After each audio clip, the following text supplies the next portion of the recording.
세 번째 강의를 시작하도록 하겠습니다. 우리가 어제부터 1강, 2강을 통해서 배운 것은 1강은 룻기서에 제가 서론을 쭉 말씀드렸어요. 배경도 말씀드렸고 저자와 저작 시기도 말씀드렸고 룻기가 갖고 있었던 시간적, 공간적 배경도 말씀드렸고 그리고 룻기를 읽어가는 한 가지의 관점에 대해서 얘기해 드렸는데 그 관점은 하나님의 열심이었습니다. 그래서 하나님의 열심은 세 가지의 개념이 같이 합쳐진 것인데 하나님의 열심. 오늘 제가 글씨를 참 잘 쓰는데 빨리 쓰다 보니까 어저께 막 썼어요. 오늘 좀 잘 써볼게요. 하나님의 뜻이고요. 두 번째로는 하나님의 주권, 그리고 세 번째로는 이 모든 것을 떠받치는 것은 하나님의 헤세드라고 그랬어요. 이 헤세드는 참 한국말로는 설명하기 힘든 하나님의 복합적인 은혜와 인애와 자비와 긍휼과 그런 것들입니다. 자, 이 관점으로 오늘 또 세 번째에서는 룻을 한번 조명해 보도록 하겠습니다. 룻에 대한 정보는 참 많지 않아요. 룻기에 나와 있는 그 정보가 거의 다일 정도로 룻을 이렇게 추적해서 이 사람이 누구였을까를 알아보기는 참 쉽지 않습니다. 룻은 뜻은 뭐냐면 우정이라는 뜻이에요. 우정. 아니면 동반자.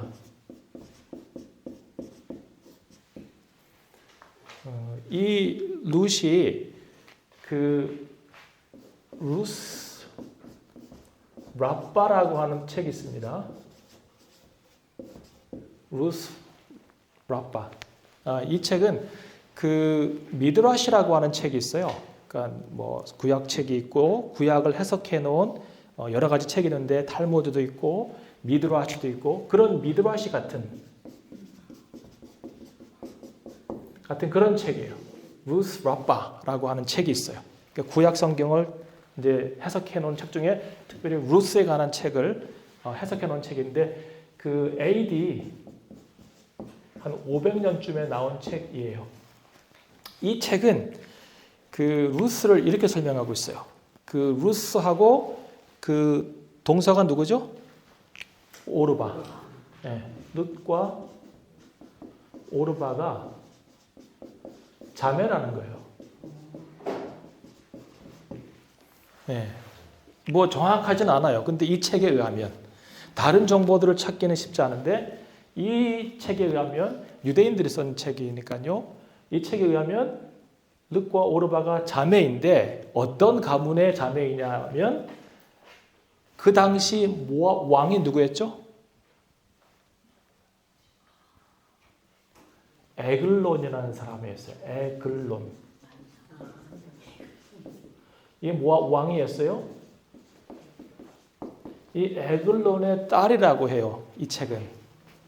근데 이 에글론이 누구냐면 발락의 아들이에요. 독한 집에서 태어나죠. 독한 사람의 독한 아들이고 그리고 그 집안의 딸이라고 얘기하는데 이것을 어느 정도 믿고 이야기를 해야 될지는 저도 많은 고민을 했어요. 그런데 우리는 이것을 안 따르기로 우리는 그냥 룻기에 나와 있는 이 순수한 여인의 룻으로 보기로. 왜냐하면 만약에 이 룻이 이러한 명문가의 파워 있는 집안의 사람들이라면 과연 어머니를 따라서 베들레헴으로 올 수 있었을까라고 하는 의문이 생기고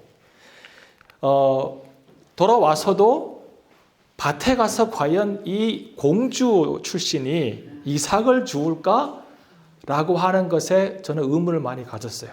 그래서 굉장히 신빙성이 있고 많은 사람들이 뭐 이렇게 신뢰하는 그런 해석서이긴 하지만 우리는 이것을 따르지 않고 그냥 룻기에 나와 있는 룻을 그냥 있는 그대로 보기로 하는 걸로 하면 좋겠습니다. 그냥 가난한 여인. 룻은 이방 여인이었고요.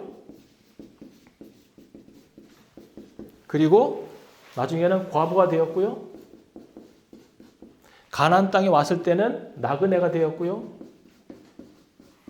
그리고 아무런 소유가 없는 가난한 사람이었어요. 플러스 어떤 짐이 하나 더 있을까요? 늙은 시모. 그냥 시어머니가 아니에요. 늙은 시모. 이거 굉장히 쉽지 않은 인생이에요. 그죠? 이방 여인이고 남편이 없고, 이 고대 근동 사회에서 남편이 없다고 하는 것은 아무것도 없는 거예요. 그 다음에 이방 땅에 가서 나그네가 되었고, 시어머니로부터 받을 재산은 하나도 없고, 그 다음에 늙은 시어머니를 모셔야 되는. 근데 룻은 이거 플러스 뭔가 또 다른 어려움이 그 속에 있어요. 아이가 없는 것도 있을 수 있죠. 예, 아주 좋은 상상력입니다. 이거 말고 또 다른 그 내면 세계의 문제가 저는 있다고 봐요. 이제 성경에서 다 이야기하고 있지는 않지만 보세요. 갑자기 시아버지가 누구죠? 엘리멜렉. 남편이 말론이에요? 기련이에요? 말론이에요. 그 다음에 기련. 셋 다 사망하잖아요. 그래서 시아버지가 사망할 때는 그래, 그럴 수 있어. 나이가 들었으니까 자연스럽게 받아들여요. 자기 남편이 젊을 때 죽었어요. 여기까지는 뭔가 연결고리가 없는 그런 우연이라고 볼 수 있어요. 젊은 나이에 죽었지만, 그런데 시동생까지 죽었을 때는 어땠을까요? 이건 무슨 필연이 있는 거예요. 자, 자연사에서 우연한 죽음에서 필연적인 죽음이라고 하는 이 전개를 보면 어떤 마음이 들까요? 처음에는 시아버지 돌아가셨으니까 슬픔이 오겠죠. 근데 우연치 않게 남편이 죽었을 때 어땠을까요? 원망스럽죠. 그런데 그 시동생까지 어떠한 보이지 않는 힘에 의해서 죽었다고 생각을 하면 두려움이 생기겠죠.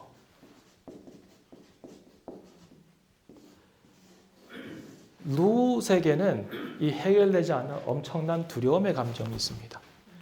여기는 현실적으로 주는 아주 어려운 현실적인 문제가 있고, 여기는 감정적인 어려움이 있어요. 이것이 두 개가 합쳐지면 어떻게 돼요? 공황장애가 와요. 어떻게 돼요? 소망이 1도 없어요. 소망이 1도 없는 거예요. 캄캄한 거예요. 인생을 지금 어떻게 살아야 되나? 나이가 어땠을까요? 이 당시에 룻의 나이를 한번 상상해 보세요. 몇 살이었을까요? 20대. 그렇죠. 예. 20대에서 30대 사이에 그 나이 때였을 거라고 생각이 들어요. 그 나이 때에 이 엄청난 감정적 두려움과 트라우마와 그 다음에 여인으로서 감당하기 힘든 현실적인 문제를 다 혼자 짊어지고 있는 거예요. 어떻게 하면 좋을까요? 무엇이 돌파구일까요? 예. 여러분이라면 어떻게 하셨을까요?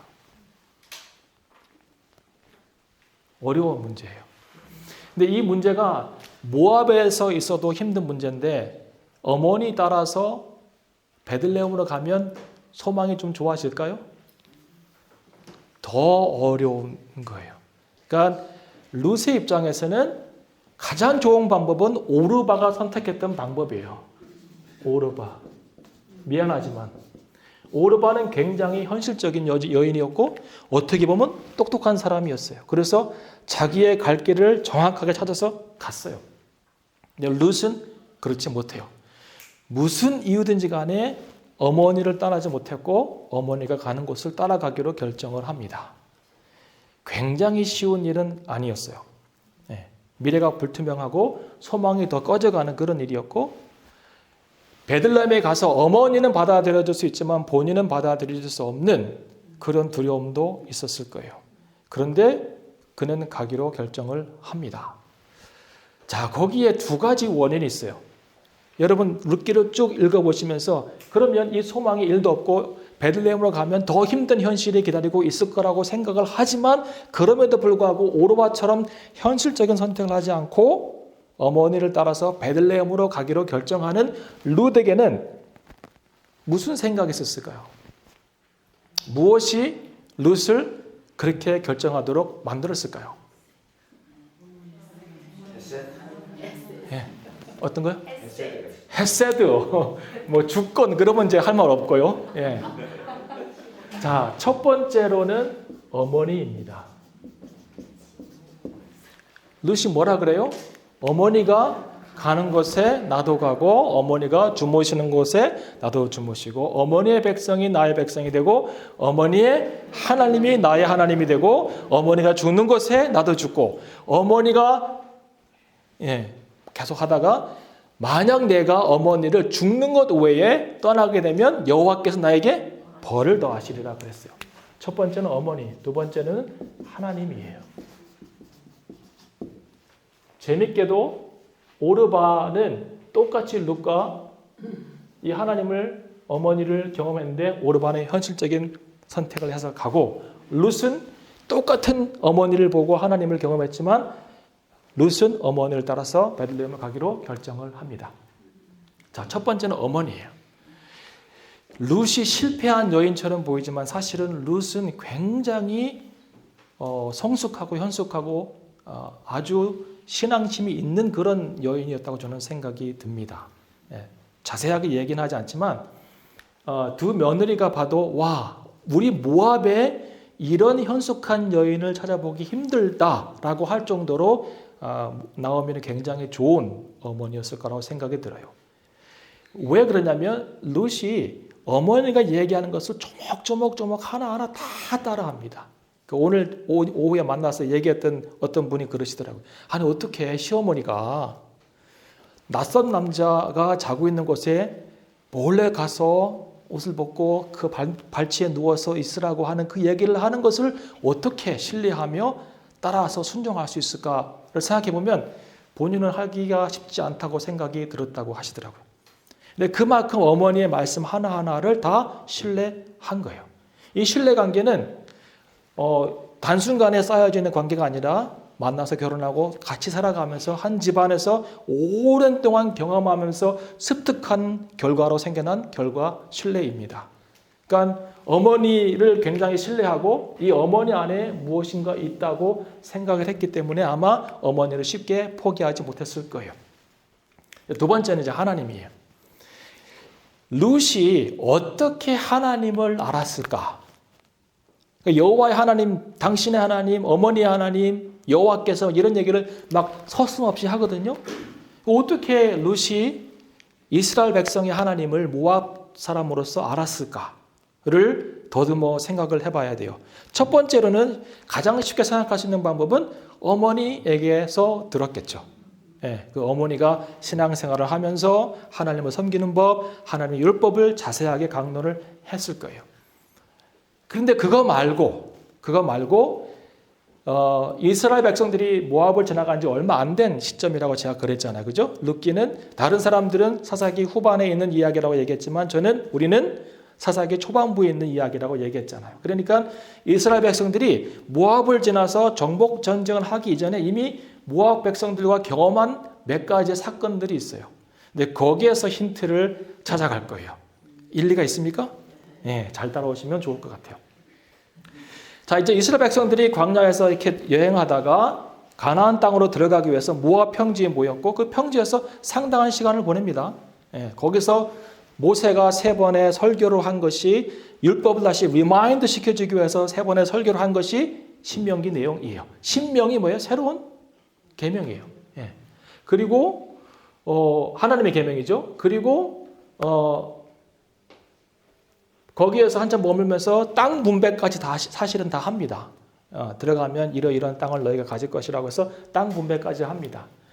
그리고 모압 평지에 있으면서 특별히 2가지 사건이 일어나는데 하나는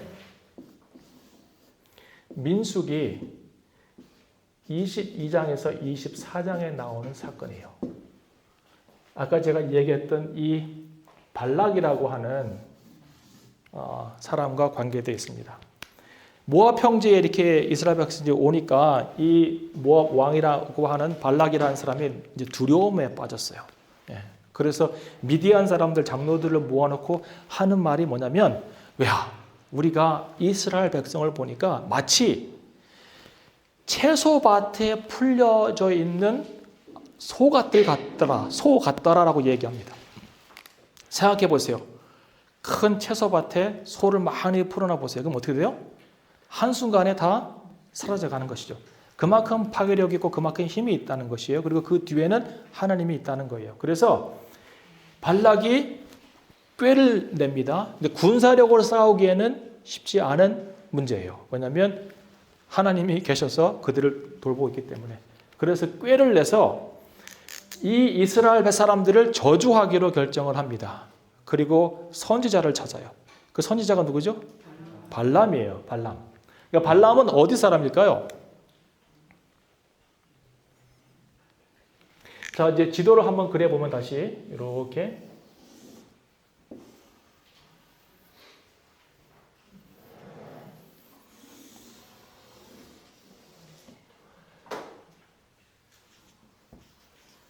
이게 더 큰데 항상 그럴 때마다 헷갈립니다. 제가 그랬죠. 여기가 남유다고 여기가 북이스라엘이고 이쪽이 모압이고 여기가 암몬이고 이쪽이 아람이라고 했고 이 넓은 지역을 아수르가 다스리고 있었어요. 그러니까 베들레헴이 한 이쯤 되는데 모압은 여기 있고 이렇게 갔다가 이렇게 온 거예요. 사실은 34km 정도밖에 안 돼요. 걸어서 한 일주일 정도 갔을 거라고 생각이 드는데 여자 걸음으로는 모압 왕이 선지자를 찾다가 발람을 찾는데 발람이 어디 살았냐면 강변 부돌이라는 곳에 살았어요. 강변 부돌이 어디냐면 여기예요. 여기. 이 거리는 직선거리 따지면 한 500km 된다고 해요. 이 시대에 500km에 있는 사람을 알기는 쉽지 않아요. 그러니까 이 발람은 굉장한 선지자였어요. 굉장한 선지자. 어떤 신을 섬기는 선지자인지는 잘 모르겠어요. 근데 여기 민수기 22장에서 24장을 보면 발람이 하나님과 대화를 해요. 하나님 말씀하시고 그래서 하나님과 관계가 없는 선지자는 아니라고 생각이 들어요. 그런 발람을 섭외해서 이스라엘 백성들을 저주하기로 결정을 합니다. 자, 그래서 이제 1차 사신을 보냈어요. 그런데 응답이 뭐예요? No, 안 하겠다고. 하나님께서 가지 말라고 하셔서 못 하겠다고 했어요. 첫 번째는.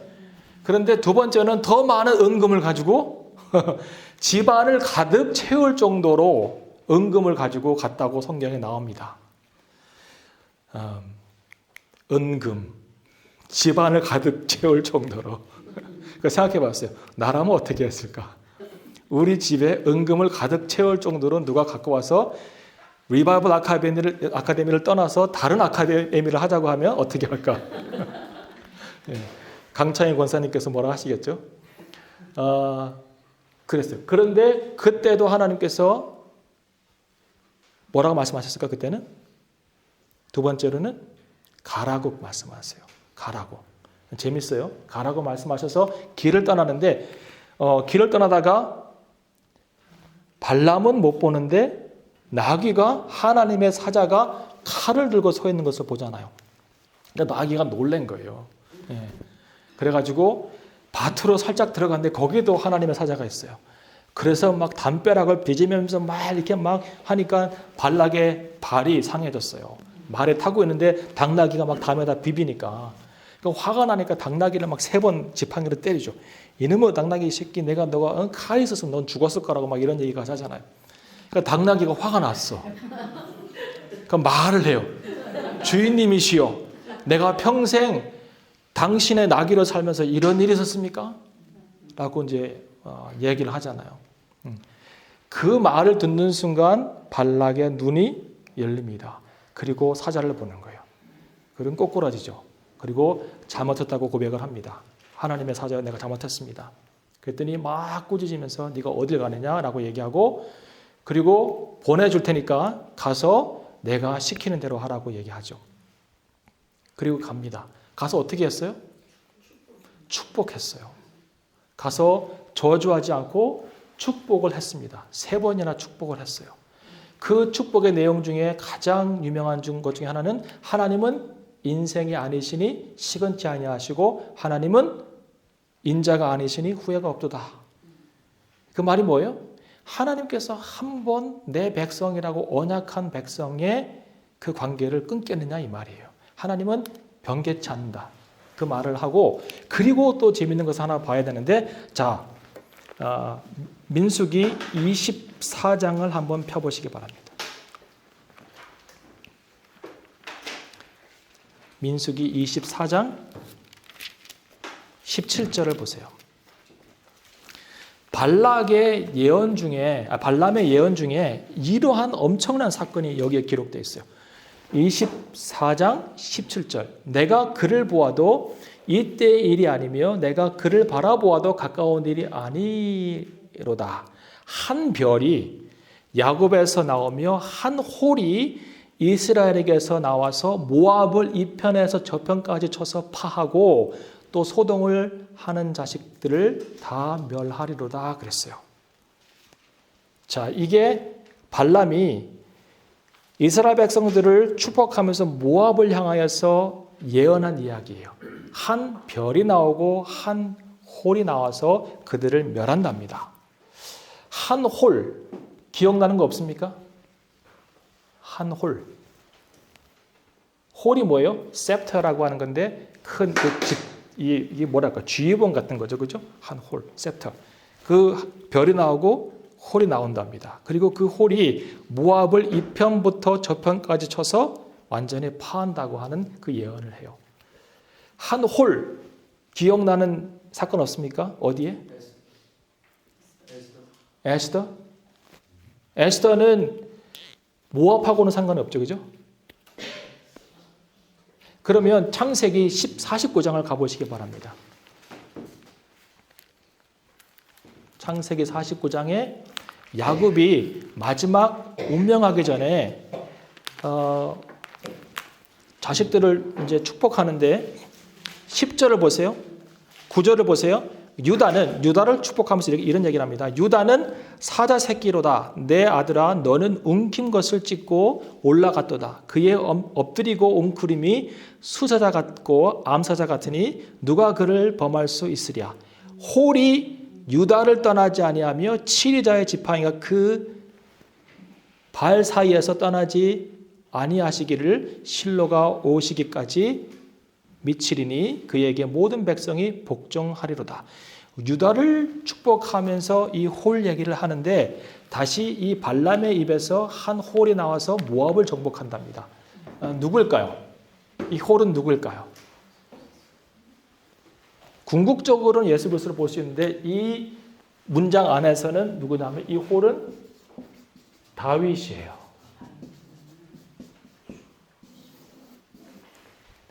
네. 그리고 이 예언이 어떻게 이루어졌나 봅시다. 사무엘하 8장 2절을 보세요. 사무엘하 8장 2절.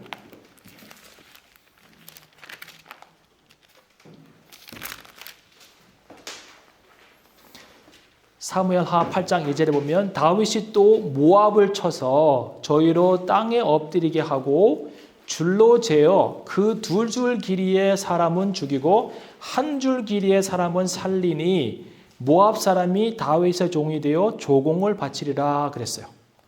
자, 이게 그냥 우리가 보면 그래 다윗이 모압을 정복했나 보다라고 생각할 수 있지만 사람을 땅에 엎드리게 하고 다른 사람들이 이렇게 땅에 엎드린 거예요. 줄로 재어가지고 3줄은 죽고 뭐라 그랬어요? 3줄은 죽고요? 2줄은 죽고 1줄은 살리고. 그러니까 2줄은 죽고 여기 있는 사람은 살고 2줄은 죽고 여기 있는 사람은 살고 그럼 결국 몇 명이 죽은 거예요? 인구의 3분의 2가 죽은 거예요. 엄청난 정복의 역사가 여기 안에 있습니다. 그러니까 그 아까 발람이 얘기했던 자녀들을 치고 뭐 이런 얘기가 다 여기에 지금 응답이 된 거예요. 다윗을 통하여서. 근데 다윗이 누구입니까? 다윗이 누구의? 다윗은 아버지가 이세고 그 위에는 오벳이고 그 위에는 누구예요? 룻이잖아요. 보아스와. 이런 역사가 있어요. 이런 역사가. 룻이 믿음을 가지고 이스라엘 땅에 와서 보아스와 결혼해서 낳은 자식 중에 하나님께서 예언했던 호를 들은 자가 있고 그 호를 들은 자가 다윗인데 이 다윗이 룻의 백성들을 정복하고 다스렸어요. 그러면 다윗은 왜 이런 마음을 먹었을까요? 물론 첫 번째 이유는 이 당시에는 지금 다윗이 영토를 확장할 때예요. 그래서 여기뿐만 아니라 이 주변에 있는 블레셋도 그렇고 에돔도 그렇고 이 지역을 다 정복하고 조공을 다 받는 그런 시기였긴 했지만 특별히 모압에 가서 이 정도로 사람들을 정복하고 할 수 있는 이유가 무엇이었을까요? 왜 그랬을까요?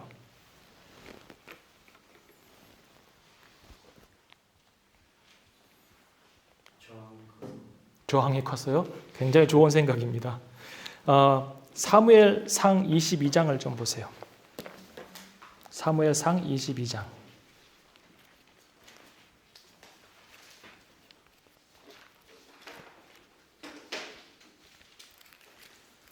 사무엘상 22장 3절 4절을 보면 다윗이 거기서 모압 미스베로 가서 모압 왕에게 이르되 하나님이 나를 위하여 어떻게 하실 것을 내가 알기까지 나의 부모로 와서 당신들과 함께 있게 하기를 청하나이다 하고 부모를 인도하여 모압 왕 앞에 나아갔더니 그들이 다윗의 요새에 있을 동안에 모압 왕과 함께 있었더라 그랬어요. 자, 무슨 얘기예요? 다윗이 위급할 때 부모를 데리고 모압으로 피난을 갔어요. 그 모압 왕이 받아주었다고요. 그 당시에는. 그런데 유대 전승에 의하면 나중에 다윗이 없을 때 그 모압 왕이 다윗 부모를 살해합니다. 이런 일이 모압 땅에서 일어났어요. 그러니까 모압과 이스라엘은 섞일 수 없는 아주 그 앙증적인 그런 관계에 있습니다. 이런 것들을 이제 이 뒤에 사건은 룻이 모르지만 이 발락이 발람을 통해서 이스라엘을 저주하려고 했을 때 하나님이 그것을 막고 오히려 그 이스라엘 백성들을 축복하시는 그런 사건을 보면서 이 룻은 무슨 생각을 했을까요? 그것을 들었으면서 하나님은 이스라엘의 하나님은 어떤 분이세요? 전능하신 하나님, 센 하나님, 전능하신 하나님. 이 룻이 살았던 모압 지방에서 일어난 사건이고 얼마 안 되는 사건이기 때문에 아마 이 이야기는 굉장히 유명한 이야기로 남아 있을 거예요. 자, 그 다음에 또 한 가지는 민수기 25장 이야기예요. 이 민수기 25장에 나와 있는 사건도 모압 평지에서 일어난 사건이에요. 자, 이것을 흔히 우리는 바알부올이라고 하죠. 바알부올 사건이라고. 바알부올은 무슨 뜻이냐면 부올 지역에서 바알을 숭배한다는 그런 행사였어요. 바알부올. 이스라엘 백성들이 모압 평지에 있을 때 특별히 이 바알을 섬기는 사람들이 모압 여자들이 이스라엘 남자들을 꼬이기 시작합니다. 그래서 종교 행사에 참여하게 하면서 음란하게 간음을 해요. 이 가나안 종교나 이 바알 신이나 아세라나 이 종교는 다 음란한 종교예요. 여러분 호세아에서 보면 하나님이 굉장히 화가 나 계세요. 왜 화가 나냐면 이 바알이라고 하는 신은 다산을 풍요를 주는 신이라고 알고 있어요. 이 고대 근동, 특별히 이스라엘 지역에서 사람들이 생각하는 풍요와 다선 중에 하나는 자식을 많이 낳는 거였어요. 그래서 이스라엘 여인들이 하나님의 백성임에도 불구하고 본인들이 시집 가기 전에 바알 신전에 가가지고 자기 몸을 바알 사자들에게 먼저 드려서 축복의 확신을 얻고 결혼을 하는 그런 일들이 있었어요. 이게 말이 됩니까? 이게? 근데 그런 일들이 벌어집니다. 이게 바알은 그런 신이었어요. 그리고 이 바알 신전에서 항상 음란한 그런 간음적인 어떤 행위들이 있었어요. 이스라엘 백성들이 여기가 참여하는 거예요. 모압 평지 있으면서. 거룩한 하나님의 백성들이 가서 이 우상 숭배에 참석하고 거기에서 간음 행위를 합니다. 이것을 누가 알았어요? 모세가 안 거죠. 그래서 여기에 참석했던 모든 사람들을 다 목 매달아서 죽이기로 결단을 합니다. 사람들을 모아놓고 회막 앞에서 그걸 선포하는데 이스라엘 여자들이 막 울기 시작해요. 왜 그럴까요? 그 안에 자기 남편들도 있고 아들도 있을 수 있으니까 울기 시작하는 거예요. 이런 장면이 막 벌어지면서 굉장히 그 장면이 슬프고 어두운데 뻔뻔하게 시므이라고 하는 사람이 이 여자 하나를 데리고 자기 텐트로 들어가는 거예요. 이 보면 화가 나겠죠. 하나님의 거룩에 붙잡힌 사람들 이런 거 보면 화가 나죠. 그 중에 한 사람이 누구예요? 비느하스. 비느하스가 제사장이에요. 아론이 할아버지고 엘리에셀이 아버지예요. 이 비느하스가 들어가서 창으로 남녀를 꽂잖아요. 그래서 연병이 멈췄고 그 당시에 연병 때문에 죽은 사람이 24,000명이에요. 재미있는 것은 뭐냐면 민수기는 두 번의 인구조사 이야기예요. 시내산을 떠나기 전에 인구조사를 하고 시내산에 시내산에서 떠나가지고 방황하다가 모압 평지에 와서 인구조사를 한 것이 이제 민수기의 내용인데 민수기가 뭐 백성의 숫자란 뜻이에요. 민수, 백성의 숫자. 다 조사해봤더니 대부분의 지파들은 비슷해요. 숫자가 비슷해요. 들고 날고 하지만 뭐 비슷한데 시므온 지파가 37,000명이 마이너스가 돼요. 시므온 지파. 이 말이 뭐예요? 얘네가 여기 참석한 거예요. 얘네가. 그리고 이 시므이도 시므온 지파의 족장이었어요. 시므온은 몇째 아들이죠? 둘째 아들이에요. 야곱의. 그 다음에 레위가 있죠. 이 시므온과 레위는 사실은 야곱이 축복할 때 그렇게 큰 축복을 받지는 못해요. 왜 그럴까요? 디나 사건 있잖아요. 디나 사건 때 복수하면서 세겜에 가가지고 그냥 세겜 사람들을 막 무자비하게 죽여버리잖아요. 그래서 야곱이 기억하고 그래요. 그런데 반전이 일어나요. 반전이. 이 레위 족속은 큰 축복을 받고 하나님의 제사장이 되는 족속이 됩니다. 왜 그럴까요? 언제 그랬을까요? 모세가 율법을 받고 내려오다가 뭘 봐요? 송아지를 만들어 놓고 우상 숭배하는 걸 보잖아요. 그때 화가 나서 이제 돌판을 던져서 깨뜨리고 하잖아요. 거기에 참석했던 사람들이 3,000명이 된다고 해요. 그런데 그 3,000명을 죽인 지파가 누구냐면 레위 지파예요. 거룩한 검을 들고 하나님의 거룩을 위해서 거기에 참석했던 사람들을 정리해 버립니다. 그래서 그것 때문에 하나님이 기뻐하시죠. 시므온은 반대로 비슷한 사건이긴 한데 여기에 참석해가지고 자기 몸을 더럽혀 비우면서 이스라엘 백성들의 거룩을 깨뜨려 버리죠. 이 차이예요. 이 차이. 시므온 지파와 레위 지파는 같은 운명이었고 비슷한 결과를 가질 수밖에 없는 사람들이지만 한쪽은 하나님의 거룩에 힘썼고 한쪽은 하나님의 거룩을 깨는 행위를 하면서 이런 일이 벌어집니다. 이걸 보면서 룻이 들은 또 한 가지 이야기는 하나님은 거룩하시다.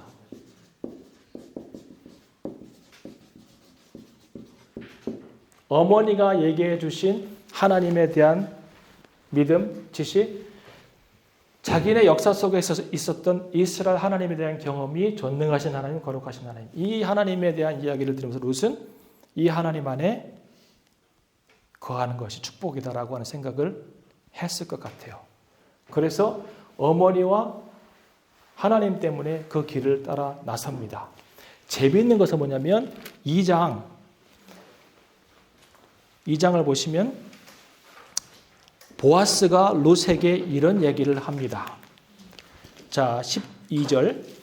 여호와께서 내 행한 일을 보응하시기를 원하며 이스라엘의 하나님 여호와께서 그 날개 아래 보호를 받으러 온 내 온전한 상 주시기를 내게 온전한 상 주시기를 원하노라 그랬어요.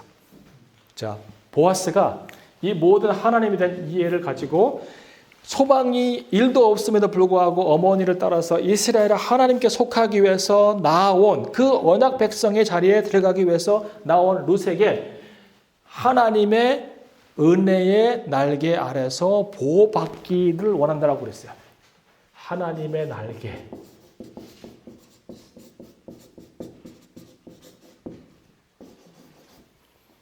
하나님의 날개에는 두 가지의 뜻이 있어요.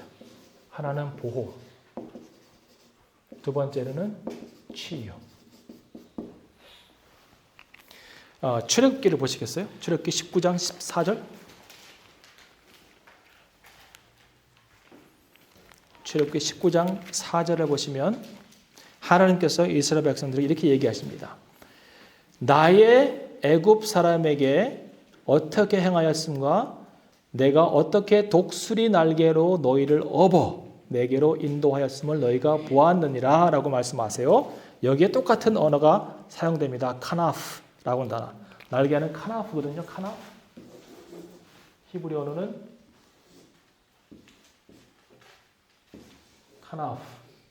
카나프예요.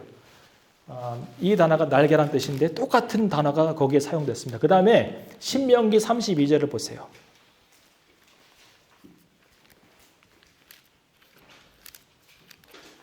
신명기 32장을 보시면 32장 똑같은 얘기를 하나님께서 하십니다. 32장 신명기 32장 11절. 마치 독수리가 그 보금자리를 어지럽게 하며 그 새끼 위에 너풀거리며 그 날개를 펴서 새끼를 받으며 그 날개 위에 그것을 엎는 것 같이 여호와께서 홀로 그들을 인도하셨고 함께 한 신이 없었도다 그랬어요. 나 여호와가 독수리의 날개로 너희를 업어날랐고 그 날개로 떨어지는 새끼를 받는 것 같이 너희를 보호하였다는 거예요. 그래서 하나님의 날개 아래 들어와서 은혜를 입기를 원하노라라고 하는 말은 뭐냐면 이제부터는 네가 하나님의 언약 백성이 되어서 하나님의 보호하심 안에 거하기를 원하노라 그 얘기를 하는 거예요. 자, 치유의 근거는 어디에 있을까요? 하나님의 날개, 날개 아래 보호받는다고 하는 이 개념 안에 치유의 개념은 어디에 있을까요? 치유. 말라기를 한번 보시겠습니까? 말라기 4장 2절.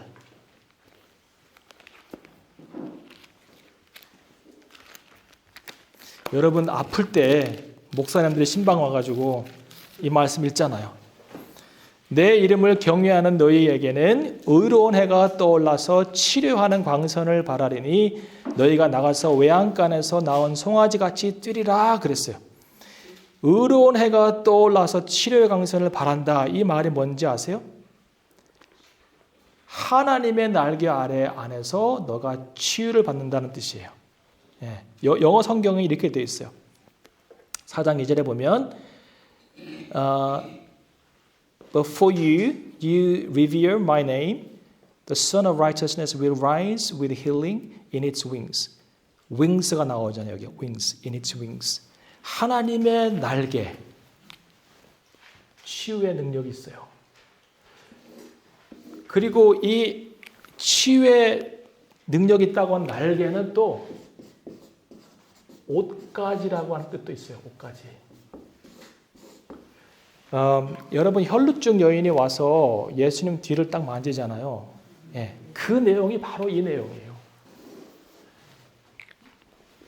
그 하나님의 날개 아래는 치유의 능력이 있기 때문에 그것이 5가지의 상징이기 때문에 가서 5가지를 만져서 치유를 받는 거예요.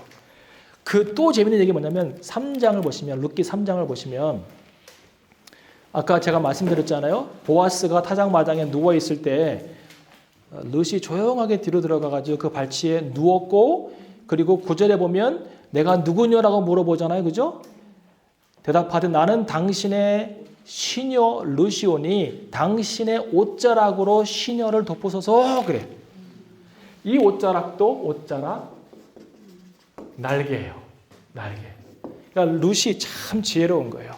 이제 보아스를 처음 만나서 보아스가 하는 얘기가 뭐냐면 네가 이스라엘 하나님의 날개 아래 와가지고 은혜를 입게 원하노라 그랬잖아요. 네가 여기서 이제 보호받고 하나님이 너를 보호하실 거야. 그리고 네가 갖고 있는 이런 상처, 아픔, 두려움의 감정 모든 것이 하나님의 보호 안에서 치유될 거야 라고 하는 얘기를 했어요. 룻이 지금 뭐 얘기하고 있는 거예요? 여기 앉아서 당신의 옷자락으로 나를 덮으소서 라고 하는 얘기를 하는 게 뭐예요? 당신 이 얘기 했잖아요. 당신 나에게 얘기했잖아요. 네. 그 보호와 치유의 기능을 나에게 해주세요. 이 얘기예요. 옷자락으로 나를 덮으세요. 이 얘기는 이게 이중적인 의미예요. 단순하게 그냥 추우니까 옷 덮어주세요. 이 얘기가 아니라 하나님이 너에게 날개로 보호해 주시고 치유해 주시기 원하노라고 했던 그 보아스의 말을 그대로 기억하고 있다가 그 자리에서 나에게 그 은혜를 베풀어 주세요 하는 거예요. 얼마나 현숙해요. 그죠? 그래서 이 모든 내용을 보세요. 이 하나님의 주권은 뭐냐면 이방 백성이 하나님의 백성이 되는 거예요. 언약 백성. 이 엄청난 사건을 거쳐서 어머니와 하나님을 따라서 와서 하나님의 날개 아래 거하면서 보호와 치유를 받고 그 보호와 치유를 직접 제공할 수 있는 보아스를 만나고 그에게 이것을 요청하는 이것이 하나님의 주권적인 역사이에요. 근데 여기서 끝나지 않아요. 여기서 끝나지 않고 룻은 현숙한 여인으로 성장해 갑니다. 단순히 언약 백성이 되었다고 하는 거 중요하지 않아요. 구원받은 게 중요하지 않아요. 구원에서 뭘로 나아가는 거예요? 성숙으로 나아가는 거예요. 그 이스라엘 히브리 성경을 보면 우리 성경에는 사사기, 룻기, 그 다음에 뭐가 나와요? 사무엘, 상하가 나오잖아요. 근데 히브리 성경에는 잠언, 욥기 먼저 나오고 잠언 나오고 룻기가 나와요. 왜 이런 순서를 히브리 성경 갖고 있을까요? 욥기가 나오고 잠언이 나오고 룻기가 나와요. 그러니까 특별히 잠언 31장 10절부터 쭉 보면 현숙한 여인에 대한 이야기가 쭉 나와요. 그리고 룻기 3장 11절에 보면 보세요. 내 딸아 두려워 말라. 내가 내 말한 대로 내게 다 행하리라. 내가 현숙한 여자인 줄 이 성읍이 다 안다 그랬어요. 그러니까 지금 너는 이미 현숙한 여자라는 거예요. 잠언 31장 10절에서는 현숙한 여인의 조건을 다 얘기해주고 있고 그 다음에 그 얘가 누구냐면 룻 같은 사람이 있다는 거예요. 이게 히브리 성경의 순서의 의미입니다. 자, 그러면 잠언 31장을 한번 펴보세요. 어떠한 조건이 있는가? 잠언 31장을 펴보시기 바랍니다. 이 조건이 여러분과 꼭 맞았으면 좋겠어요. 저는. 네, 여러분이 이런 분이었으면 참 좋겠어요. 네, 힘들어요. 네, 일찍 포기하지 마세요. 권사님. 될 수 있습니다. 예, 현숙한 여인 될 수 있어요. 자, 10절을 보세요. 누가 현숙한 여인을 찾아 얻겠느냐? 그 값은 진주보다 더하니라. 야, 그런 자의 남편의 마음은 그를 믿나니 산업이 핍절치 아니하겠으며 그런 자는 살아있는 동안 그 남편에게 선을 행하고 악을 행하지 아니하느니라. 그는 양털과 삼을 구하여 부지런히 손으로 일하며. 자, 그래서 첫 번째 조건은 뭐냐면 부지런한 거예요.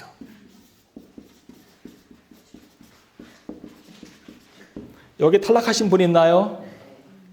예. 그래서 부지런함에 대한 이야기를 쭉 합니다. 그런데 두 번째로 중요한 것은 뭐냐면 몇 절을 보시냐면 25절을 보세요. 능력과 존귀로 옷을 삼고 후일을 웃으며 그랬어요. 후일을 웃으며. 여러분 쉬운 성경을 보면 무슨 일이 와도 염려와 걱정하지 않으며 소망을 품고 이런 뜻이에요. 예. 소망을 품고. 그러니까 환경이 나에게 어떠한 것을 요구하든 상황이 어떻게 진행되든 그것과 상관없이 하나님 안에 소망을 두고 사는 사람이 현명한 사람이라는 거죠. 자, 그 다음에 26절을 보세요. 입을 열어서 지혜를 베풀며 그 혀로 인애의 법을 말하며. 지혜. 이 지혜는 세상적인 지식을 말하는 것이 아니라 하나님을 이해하고 따르는 지혜 플러스 인애. 네 번째로는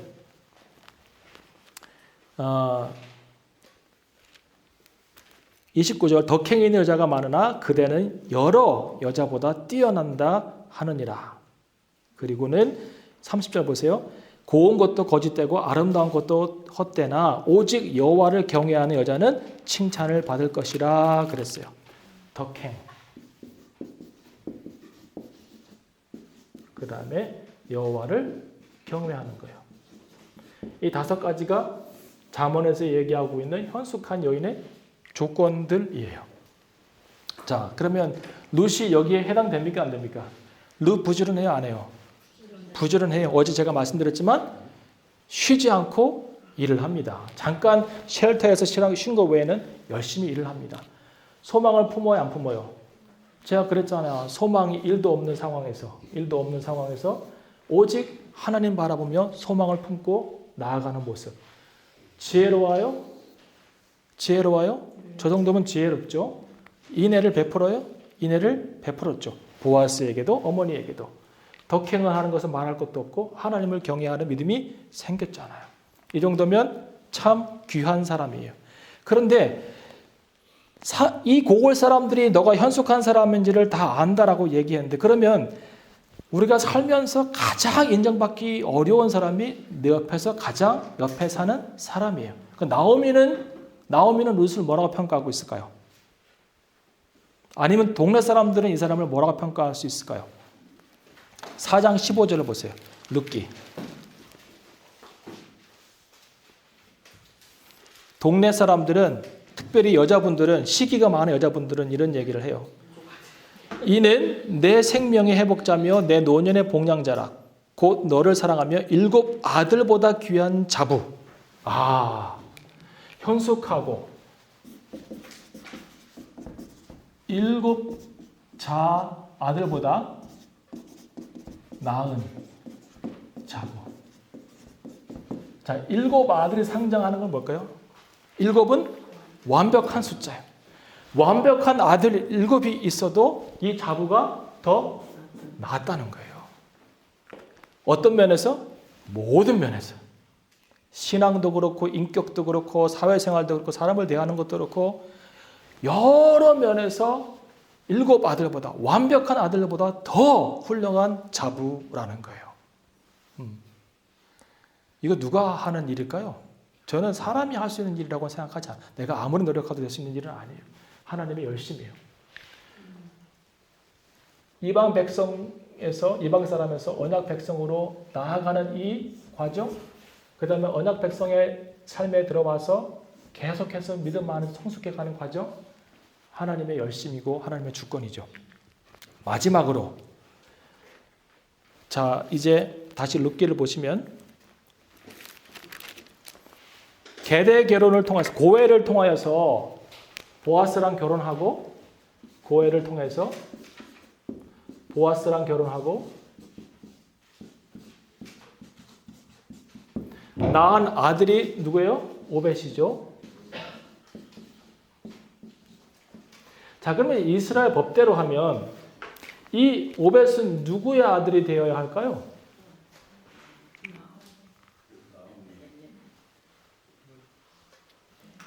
오남이요?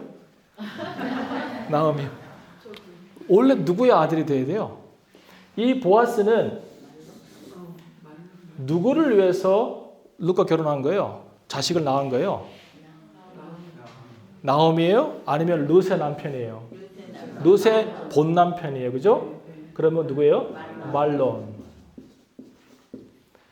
보아스와 룻이 낳은 첫 번째 아들은 오벳은 말론의 아들로 기록이 돼야 돼요. 근데 성경은 어떻게 기록하고 있어요? 나오미의 아들이라고 그랬어요? 나오미의 아들이라고 이렇게 여자들이 칭찬을 했지만 사실은 보아스의 아들이라고 하잖아. 이거는 되는 거예요, 안 되는 거예요? 원래는 안 되는 거예요. 그런데 재밌게도 4장 11절을 보세요. 12절에 보시면 장로들이 이런 해석을 해줍니다. 여호와께서 이 소년 여자로 내게 후사를 주사 내 집으로 다말이 유다에게서 낳아준 베레스의 집과 같게 하시길 원하노라 그랬어요. 자, 장로님들의 해석은 말론, 사실은 보아스는 말론 이야기를 해요. 보세요. 보아스와 장로들에게 얘기할 때에 10절을 보세요. 19절을 보시면 보아스가 장로들과 모든 백성에게 이르되 내가 엘레멜렉과 기론과 말론에게 있던 모든 것을 나오미의 손에서 산 일에 대해 너희가 오늘날 증인이 되었고 또 말론의 아내 모압 여인 룻을 사서 나의 아내로 취하고 그 죽은 자의 기업을 그 이름으로 잊게 하여 그랬어요. 그러니까 이제 보아스의 뜻은 말론의 배를 잊게 하기 위해서 오벳을 낳았다고 생각을 하고 그렇게 하려고 했는데 장로님들은 아니라 그렇게 할 것이 아니라 다말과 유다의 케이스를 따르자라고 제안을 하고 이 케이스대로 보아스가 오벳의 아버지가 됩니다. 자, 그러면 다말과 유다는 여러분 이야기 아시나요? 예. 해드릴까요? 말까요? 예. 안 해도 될 것 같아요. 그죠? 예. 유다의 아들이 누가 있었어요? 유다의 아들이 셋이 있었어요. 하나는 엘, 오난, 셀라죠. 예. 근데 이 남자와 다말이 결혼했어요. 근데 엘이 아주 뭐랄까요? 신앙이 안 좋고 여호와 앞에서 악한 일을 행하는 자였어요. 그래서 죽습니다. 징계로. 그러면 이제 누가 책임져야 돼요? 오난이 책임을 져야 돼요. 근데 이 오난이 옳지 못했어요. 예, 그래서 자녀 잉태해 주기를 원치 않아서 부정한 짓을 해요. 그래서 여도 죽어요. 그럼 누가 남았어요? 셀라가 남았어요. 셀라가 이제 남편이 되어야 하는데 유다가 걱정이 생겼어요. 왜요? 또 죽을까봐. 얘까지 죽을까봐. 그래서 무슨 꾀를 내요? 다말아, 네가 집에 가 있으면 내가 때가 되면 얘가 잘 커서 준비가 되면 너를 부르겠다라고 했는데 불러요? 안 불러요? 안 불러요. 다말이 화가 났어요. 그래서 시아버지가 어디에 와서 양을 친다는 얘기를 듣고 분장을 해서 가서 시아버지와 관계해서 낳은 아들이 베레스예요. 그러니까 유다가 그 얘기를 듣고는 네가 어찌하여 다른 남자랑 상관해가지고 베레스를 임신했느냐라고 할 때 증거로 뭘 보여줘요?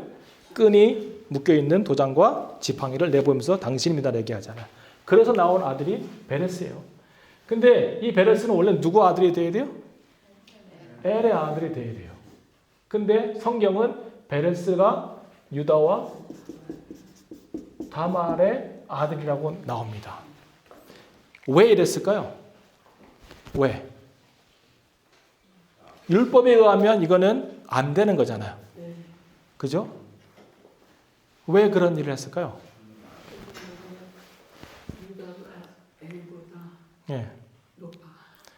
유다가 엘보다 높았어요? 아니, 오. 그러니까 자식 그러니까요. 예. 엘이 없으니까. 예. 엘은 악해서. 예. 보아스는 선하고. 예.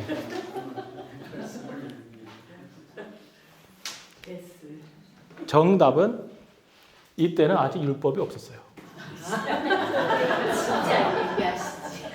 율법이 없는 시대예요. 아직까지 율법이 형성되기 전이에요. 그래서 하나님이 정하신 법이 없어요. 그래서 이렇게 결정이 돼서 유다의 아들로 베레스가 내려왔어요. 그런데 이 베레스의 라인이 굉장히 중요해요. 왜냐하면 베레스를 통해서 내려온 사람이 누구냐면 결국 살몬이에요.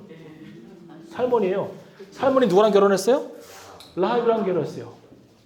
낳은 사람이 누구예요? 보아스예요. 예. 이 역사를 유다 집안 안에 그 살몬은 그냥 그 연어 같은 분이 아니라 이분은 족장이에요. 유다의 족장. 예.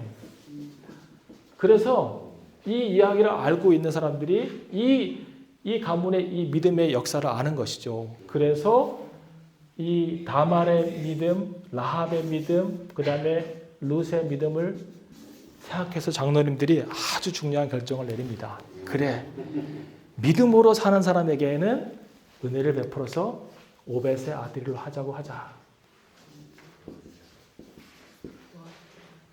보아스의 아들로 하기로 하자라고 결정을 내립니다. 이런 장로님들이 있으면 좋겠어요. 이런 장로님들이 그냥 막 법대로 해, 법대로 포기 못해, 막 이게 아니라 하나님께서 오늘 우리에게 뭘 원하시는가 현장에서 그걸 알고 법을 깨더라도 법을 깨면 안 돼. 하여튼 하나님께서 가장 원하시는 방법이 뭘까를 생각하고 거기에서 반응해서 교회를 세워나가면 왜 문제가 생기겠어요? 예. 그래서 오벳을 통해서 이새가 나오고 그리고 다윗이 나오잖아요. 자, 보세요. 이게 엄청난 진행이에요. 이 이방 여인 아무것도 없는 현실적으로는 가진 것 없고 아주 하층민 중에 하층민의 삶을 현실적으로 맞다디는 사람이 이 엄청난 두려움의 감정을 가지고 소망 없는 삶을 살다가 어머니와 하나님에 대한 소망을 품고 어머니를 따라서 베들레헴에 왔을 때 언약 백성이 되어서 하나님의 보호 날개 아래서 보호받으면서 그 모든 감정들이 치유되어지고 그리고 성숙한 여인으로 믿음의 성장해 가면서 7 아들보다 더 나은 자부가 되어서 결국은 메시아의 조상이 됩니다. 메시아의 조상이 하나님의 구원사에서 가장 중요한 한 부분을 담당하는 사람이 되었어요. 그냥 쉽게 이해할 수 있는 이야기가 아닌 것 같아요. 이것이 하나님께서 그에게 행하셨던 주권입니다. 하나님의 마지막 헤세드는 뭘까요? 벌써 다 이미 했어요. 하나님께서 보여주신 인애와 사랑과 긍휼은 무엇일까요? 한번 이 안에서 한번 얘기해 보시죠. 찾아보시죠.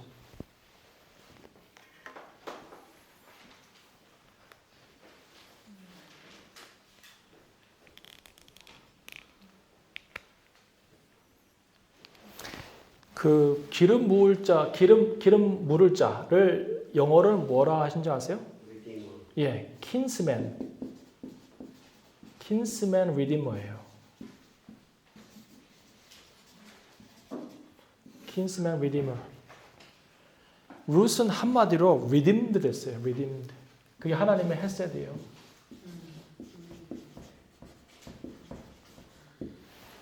건진 받은 거예요. 건진.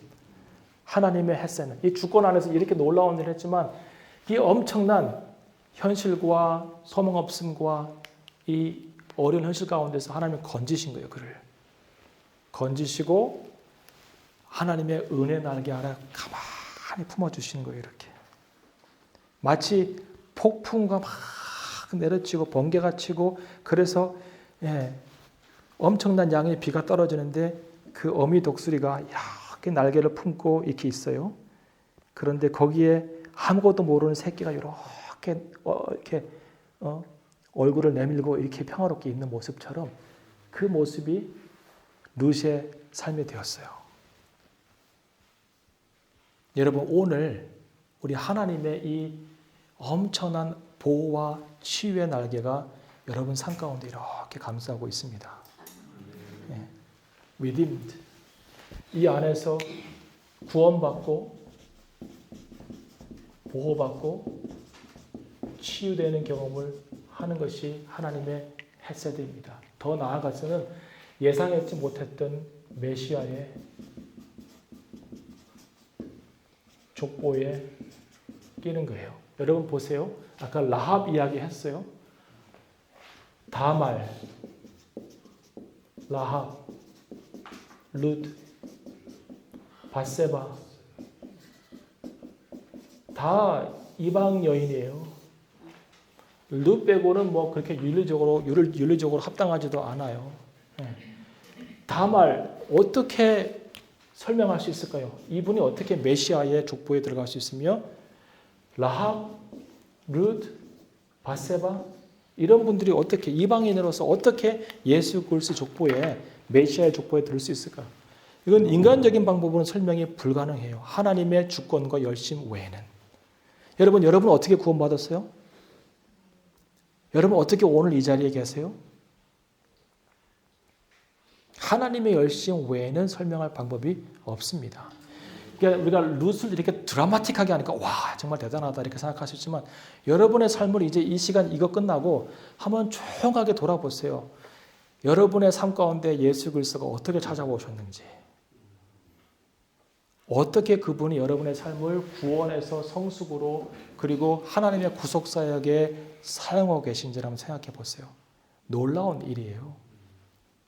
단순하게 그냥 하나님의 은혜라고 취급하기에는 너무 하나님의 은혜가 큽니다. 또 하나는 무슨 일이 있어도 어떤 일을 당해도 하나님의 이 날개가 여러분 가운데 함께하고 있음을 믿으시면 좋겠어요. 옷자락으로 나를 덮으소서. 옷자락으로 나를 덮으소서. 이 기도를 저는 가끔씩 해요. 이제 힘들고 어렵고 낭망되고 할 때마다 하나님의 옷자락으로 나를 덮으소서. 여러분 룻을 한번 생각해 보세요. 발가벗고 아무런 소망 없이 그 뒤에 발치해서 저 남자가 하는 것은 내 모든 것이 달려있다고 생각하고 그 발가벗은 상태에서 누워있는 룻을 한번 생각해 보세요. 저는 가끔씩 이 생각하면 눈물이 나와요. 얼마나 간절했을까. 이 남자가 나를 아니라고 하면 어머니도 나도 이제 끝나는 거예요. 거기에서 실오라기 하나 거치지 않고 누워 있으면서 당신이 원하시면 나에게 옷자락을 덮어주세요. 당신이 얘기했잖아요. 이제 우리 땅에 왔으니 하나님께서 그 은혜의 보호의 날개 아래서 내가 은혜를 받을 거라고 그 얘기했잖아요. 그것처럼 오늘 내 삶 가운데 옷자락을 덮어주세요. 이 얘기를 보아스가 간절히 듣습니다. 여러분 이 기도하세요. 하나님 오늘 내 삶을 이 발가벗겨진 것 같은 이 인생 수치스럽고 소망 없고 그리고 어떤 것도 할 수 없는 이 낭만되는 상황 속에서 내가 간절히 구합니다. 나를 하나님의 은혜의 옷자락으로 덮어주세요. 하나님이 덮어주십니다.